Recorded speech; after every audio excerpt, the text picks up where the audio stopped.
unipqaaqutiarsigikpin taalaqanilaqannasuk unipqaaqtuaq qaaviuraqama niviaqsiaqarualuguuq iñuuniaqaniqsuq angayuqaagamani sumitaimma niviaqsiaqarualu qamuniallatuneqsaq aasiisuraqallavluni supayaanik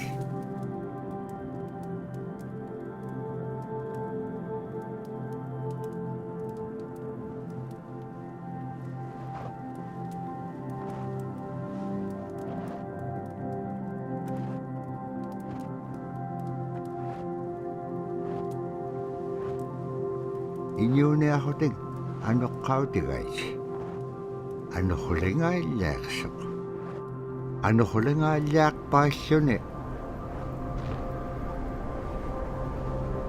kisaimma panernialiaqsiput niviaqsiaqarualuk kisaimma isummeqpoq tapuraasi kanngitsaquaqsigaassumman anuqqulisuuruqumagaan summan anuqqulingaaliaqamagaan tapuraasi kanngitsaquaqsigaassumman anuqqulisuuruqumagaan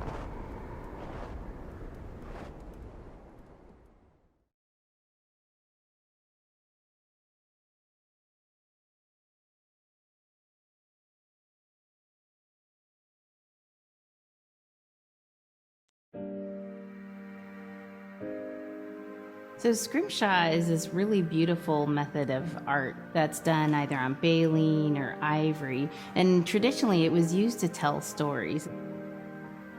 Each etching is telling a story of some event. Caribou hunting was taking place. This is what was going on. War began around this time, and so it sort of gives you a timeline of history through etching. An elder or the person who carved it would literally be able to read the scrimshaw story. They're like reading a book, in a way. A lot of the storytelling traditions would be things that after the storytelling was done, we'd just rely on the next person telling it. And so scrimshaw is a very important way for Alaskan Native people to record their history.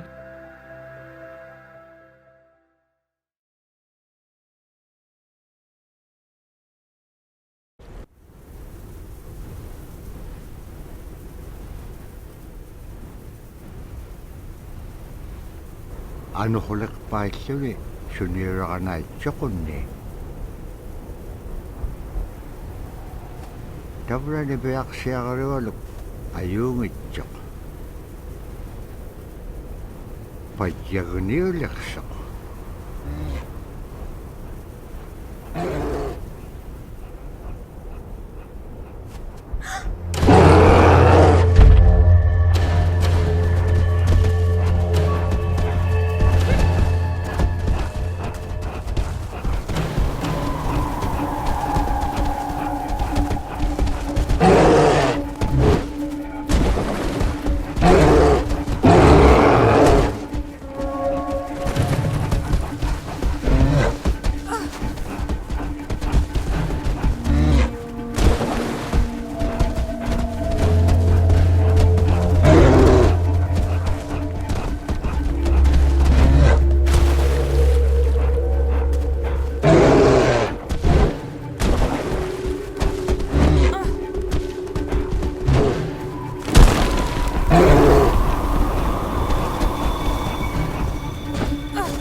toqutaawayartoq sisimriorumi arraannapqangapiartoq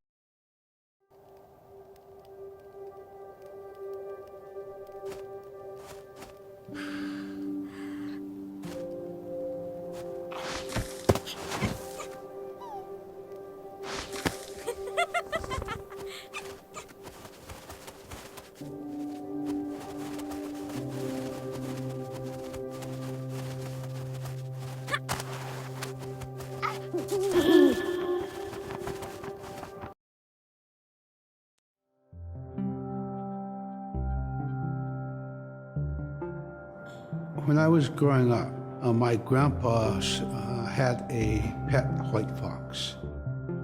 If you're a good friend with a fox, when there's danger abound, they try to keep you from getting into trouble. They pull tricks here and there, and foxes are like spoiled little kids in a way. When you let her out, she'd go prancing out in the snow, jumping in the air. I know she was happy then. Come running at me and jump on my chest, knock me backwards, lick my face, and I try not to let it. So that was my memory of my grandpa's pet fox.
Caribou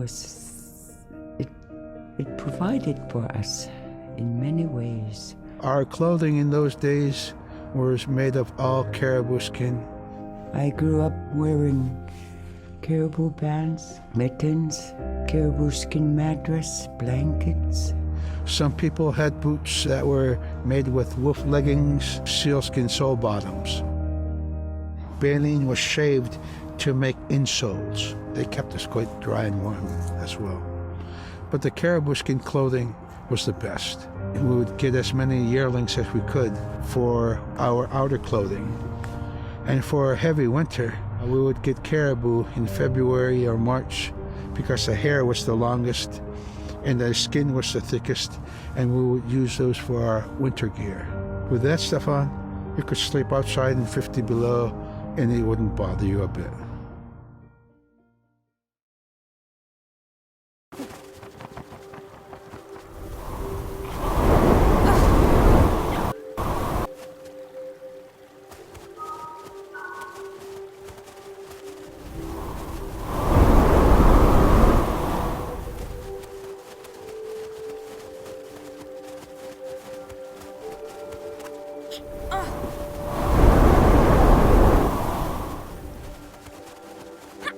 Iviaqsiaqalualuk kangersingaluq supai allauluni taamna teriganniaq